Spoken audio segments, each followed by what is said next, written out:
देखिए दोस्तों, जो कट ऑफ होती है वो किन फैक्टर्स पर डिपेंड करती है। सबसे पहले आप वो देख लीजिए। जैसे दोस्तों आपका एग्ज़ाम लेवल है, ऑल शिफ्ट रो मार्क्स, यानी दोस्तों जितनी भी आप शिफ्ट आपके एग्ज़ाम की शिफ्टें हैं उन सभी में जितने भी बच्चों ने पेपर दिया है तो उन सभी शिफ्टों का जो दोस्त एवरेज स्कोर है ना पर शिफ्ट, वहाँ पर वो देखा जाता है। ठीक है। उसके अलावा एक वैकेंसी कितनी है, उसके अलावा अटेंडेंस कितनी रही है और नॉर्मलाइजेशन कैसे होगा। ठीक है।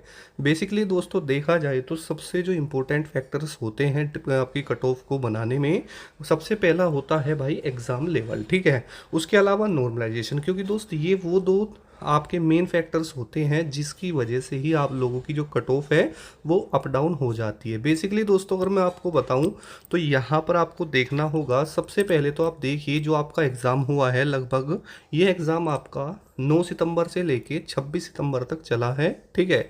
और इसमें लगभग जो शिफ्ट हैं वो 37 रही हैं। ठीक है, इसके आसपास रही हैं। ठीक है। उसके अलावा अगर हम बात करते हैं कि जो एग्ज़ाम लेवल है वो कैंडिडेट्स के अकॉर्डिंग वो क्या बता रहे हैं, तो देखिए जब हमने देखा तो लगभग 60% जो कैंडिडेट्स हैं वो ये कहते हैं कि सर जो पेपर का लेवल है वो दोस्तों क्या है, मॉडरेट है। ठीक है। मॉडरेट का मतलब होता है इजी से थोड़ा ऊपर और डिफ़िकल्ट से थोड़ा नीचे। उसके अलावा 35% कैंडिडेट्स बोलते हैं कि जो हमारा एग्ज़ाम लेवल रहा है वो डिफ़िकल्ट रहा है। ठीक है। अब इसकी तो देखिए प्रोबेबिलिटी जो बन जाती है वो दो तरीके से बनती है। पहली तो बनती है कि देखिए जिनका यहाँ पर एग्ज़ाम हुआ है क्या पता उनकी शिफ्ट मॉडरेट रही हो, या फिर जो ये 35% आपके स्टूडेंट हैं हो सकता है कि भाई इनकी जो शिफ्ट है वो डिफ़िकल्ट रही हो। ठीक है। लेकिन भाई यहाँ पर 5% बच्चा कहता है कि जो हमारी शिफ्ट रही है वो ईजी रही है। तो इससे एक चीज़ तो क्लियर हो जाती है कि जो आपका एग्ज़ाम लेवल है वो ज़्यादा से ज़्यादा मॉडरेट की तरफ है। ठीक है। अब देखो जो आपके अलग अलग दिनों में अलग अलग शिफ्टें हुई हैं, यानी ये लगाओ कि जो ये आपका 9 to 26 सितंबर तक आपका एग्ज़ाम चला है तो इसमें डेली आपकी जो है मैक्स जो है जो अलग अलग मल्टीपल आपसे की शिफ्ट्स रही हैं, तो हर शिफ्ट का जो एग्ज़ाम लेवल है वो अलग अलग होगा। ठीक है। अब हो सकता है कि जो ये 60% बच्चे ने मॉडरेट बताया है कि उनकी मॉडरेट आई हो और उसके अलावा डिफ़िकल्ट आई हो। ठीक है। अब आपके दिमाग में एक चीज़ होगी कि सर पता कैसे चलता है कि मेरी शिफ्ट मॉडरेट है या डिफ़िकल्ट थी। अब देखिए जो कोई कोई कैंडिडेट है, मान के चलो उसने अपने घर पर तैयारी करी और उसके घर पे जो मॉक टेस्ट वो देता था, ठीक है, वहाँ पे उसका स्कोर 140, ठीक है, 145 कुछ इस प्रकार आता था, लेकिन एग्ज़ाम में 110 या 120 के आसपास वो रहा है। तो इस तरीके से दोस्तों आपको पता चल जाता है कि मॉडरेट है या डिफ़िकल्ट रही है। ठीक है। उसके बाद दोस्तों अगर हम बात करते हैं कि और चीज़ों को लेकर, तो देखिए हमें पता चला कि जब हमने आपका ओवरऑल एनालिसिस किया तो ओवरऑल देखने के बाद में दोस्तों पता चला कि कहीं ना कहीं यहाँ पर आपका जो एग्ज़ाम लेवल रहा है ओवरऑल दोस्तों वो आपका मॉडरेट टू डिफ़िकल्ट रहा है। मॉडरेट टू डिफ़िकल्ट दोस्तों देखने के लिए मिल रहा है। ठीक है। अब आप ये कहोगे सर जब हमारा मॉडरेट टू डिफ़िकल्ट देखने के लिए मिला तो नॉर्मलाइजेशन में हमें कितना फ़ायदा मिलेगा। यानी दोस्त कुछ शिफ्ट आपकी ऐसी होंगी, देखो मैं आपको एक डाटा के अकॉर्डिंग समझा देता हूँ। देखिए कुछ शिफ्ट दोस्तों आपकी ऐसी रही होंगी जो कि आपकी इजी होंगी। क्या होंगी दोस्त, कुछ आपकी रही होंगी इजी, ठीक है, कुछ रही होंगी मॉडरेट और कुछ रही होंगी डिफ़िकल्ट। ठीक है। कुछ आपकी मॉडरेट भी होंगी। तो आपका मान के चलो अलग अलग शिफ्ट आपकी रही हैं तो उसका जो एनालिसिस है वो आपके एवरेज स्कोर से। दोस्तों अगर आप मॉक टेस्ट देने के लिए किसी बेस्ट प्लेटफॉर्म को खोज रहे हैं तो आपके लिए सबसे बेस्ट हो सकता है टेस्ट बुक। ठीक है। यहाँ पर देखिए आपको जितने भी एसएससी, रेलवे, पुलिस, बैंकिंग, जितने भी एग्ज़ाम्स हैं ना, चाहे वो रेलवे एनटीपीसी हो, रेलवे ग्रुप डी हो, एसएससी जीडी हो, एसएससी एमटीएस हो, सीएचएसएल, सीपीओ, सभी के जो मॉक टेस्ट है ना वो सभी के आपको यहाँ पर मिल जाते हैं yearly test book pass pro में। दोस्तों देखिए यहाँ पर अभी ऑफर चला हुआ है 28 सितंबर से लेके 30 सितंबर के बीच में। अगर आप इसको परचेस करते हैं तो ये मात्र आपको 395 रुपये में मिल जाएगा। यानी आप चाहे किसी भी एग्जाम की प्रिपरेशन क्यों ना कर रहे हो, चाहे सेंट्रल एग्जाम हो, स्टेट एग्जाम है, सभी के मॉक टेस्ट दोस्तों मात्र 395 रुपये में आपको मिल जाएंगे। ठीक है। अगर आप इसको परचेस करना चाहते हैं तो मैंने नीचे इसकी लिंक दी हुई है डिस्क्रिप्शन बॉक्स में, वहां से ले सकते हैं। और जैसे ही आप मेरा कोड यूज करते हैं DUA तो आपको इंस्टेंट यहाँ पर लगभग 12% रुपए की छूट मिल जाएगी। और देखिए जो इसका प्राइस है ना वो अभी सिर्फ मात्र 28 तारीख से लेके 30 तारीख के बीच में है 395 रुपये का।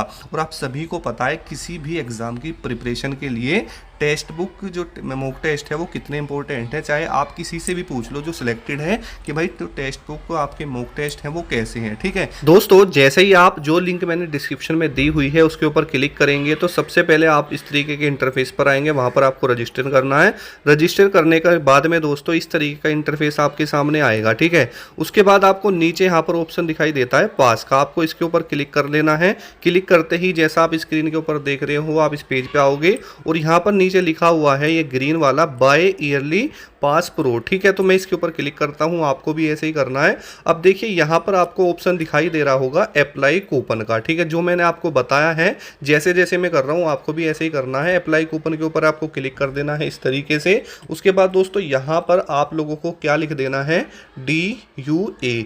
और इसको दोस्तों यहां पर जो ये अप्लाई का बटन आपको दिखाई दे रहा है ना ये वाला, इसके ऊपर आपको क्लिक कर देना है। और देखिए आपको यहां पर इंस्टेंट 12% ऑफ हो जाएगा, छूट मिल जाएगी। और मात्र दोस्तों ये आपको 395 रुपये में पूरे 1 साल तक चाहे आप किसी भी एग्जाम का मॉक टेस्ट दो बिल्कुल दोस्तों आपको मिल जाएगा। तो जाइए दोस्तों जल्दी से आज ही परचेस कर लीजिए, वहाँ पर दोस्तों हो जाएगा। ठीक है, उसके अलावा अगर बात करते हैं कैंडिडेट्स को लेकर तो देखिए यहाँ पर हमारे पास कुछ 4 तरह के कैंडिडेट्स होते हैं जो अभी भी अवेलेबल हैं और आपको ये देखना है कि आप किन कैंडिडेट्स में आते हो। ठीक है, देखिए दोस्तों जो पहले टाइप के कैंडिडेट होते हैं उनका प्री तो क्लियर हो जाएगा और मेंस भी हो जाएगा, क्योंकि दोस्तों उन्होंने अपनी एक अलग ही स्ट्रेटेजी बना रखी है और उन्हें पता है कि भाई मेरा सिलेक्शन हो जाएगा। अब देखिए दोस्तों जो कैंडिडेट 2 है अगर मैं उसकी बात करूं तो दूसरा जो दोस्तों कैंडिडेट है वो एक्चुअल में है कौन सा, वो दोस्तों वो है जिसने आपकी प्री की तैयारी तो अच्छी करी थी और उसका प्री क्लियर भी हो जाएगा, वो क्वालिफाई हो जाएगा। लेकिन दोस्तों वो मेंस की तैयारी अभी नहीं कर रहा है, वो बहुत ज़्यादा कन्फ्यूजन में है कि मैं अपने मेंस की प्रिपरेशन स्टार्ट करूँ या ना करूँ। कोई मुझे बता दे कि हाँ मैं बिल्कुल सेफ़ हूँ और अपनी जो है यहाँ पर मेंस की प्रिपरेशन स्टार्ट कर सकता हूँ, या फिर वो ये सोच रहा है कि आंसर की आ जाए रिजल्ट आ जाए तो उसके बाद में स्टार्ट कर लूँगा, क्योंकि कॉमन चीज़ें हैं तो मुझे कुछ ज़्यादा नहीं पढ़ना पड़ेगा और एक्चुअल में दोस्तों उसका मेंस में फिर नहीं हो पाएगा। ठीक है, उसके बाद में थर्ड जो कैंडिडेट है नहीं जो तीसरी कैटेगरी में आते हैं वो हैं जिन्होंने लोगों ने किसी के कहने पर फॉर्म भर दिया। मान के चलो ग्रेजुएट थे, बोला भाई SSC CGL में वैकेंसी आई हुई है, फॉर्म फिल कर लो, बहुत अच्छी वैकेंसी है, तो जोश में दोस्तों फॉर्म भर दिया, लेकिन उन्होंने ना तो तैयारी की है और करी है थोड़ी बहुत ही करी है। ठीक है, तो ना तो दोस्तों उनका प्री में होगा और ना ही होगा मेंस में। ठीक है, तो इस टाइप के सबसे ज़्यादा स्टूडेंट है, लगभग 70% लगभग यही स्टूडेंट आपको मिल जाएंगे। ठीक है, वो मैं आपको लास्ट में आपको डाटा भी दिखाऊंगा प्रीवियस ईयर का सारा। ठीक है, उसके अलावा दोस्तों यहाँ पर कैंडिडेट्स 4 कौन से हैं, देखिए दोस्तों उन्होंने अपने प्री की तो तैयारी करी नहीं, उन्होंने सोचा अरे क्वालिफाई तो है ऐसे ही हो जाएगा, लेकिन मेंस की तैयारी में लगे हुए हैं। ठीक है, तो बेसिकली दोस्तों यहाँ पर जो सबसे ज़्यादा कन्फ्यूजन में है ना भाई वो 2nd नंबर का बच्चा है। इसको अपनी मेंटलिटी को सही करना पड़ेगा, क्योंकि दोस्त देखो जब आपने प्री की तैयारी अच्छे से की थी और वो आपका क्वालिफाई भी हो जाएगा तो आपको अपनी मेंस की प्रिपरेशन भी करनी चाहिए। लेकिन स्कोर मैं आपको बताऊंगा, अगर आपका इतना अटैम्प्ट बन रहा होगा तो आप मेक श्योर हो जाइए, क्लियरिटी मैं आपको दे दूंगा कि आप लोग अपनी मेंस की प्रिपरेशन आज से ही दोस्तों स्टार्ट कर लेंगे। ठीक है, ये आप मुझसे वादा करेंगे वीडियो के एंड में। देखिए दोस्तों अगर थोड़ा सा डाटा देखें तो वैकेंसी है आपकी 17,727, जो फॉर्म है वो लगभग है 34 लाख। ठीक है, अटेंडेंस जो आपकी अप्रोक्सीमेटली रहने वाली है, अगर मैं प्रीवियस ईयर को मैंने जितना भी एनालाइज किया है तो मुझे देखने के लिए मिला है कि जो अटेंडेंस है दोस्तों वो लगभग 16 to 17 लाख रहेगी। ठीक है, या रही है, आप देख लेना इस चीज़ को, ये बात पक्की मैं आपको बता रहा हूँ। ठीक है, लेकिन अगर अटेंडेंस भी इतनी रही है ना तो भाई इसका मतलब ये नहीं है कि 16 से 17 लाख बच्चा ही पढ़ने वाला है, इस बात को आप देख लेना।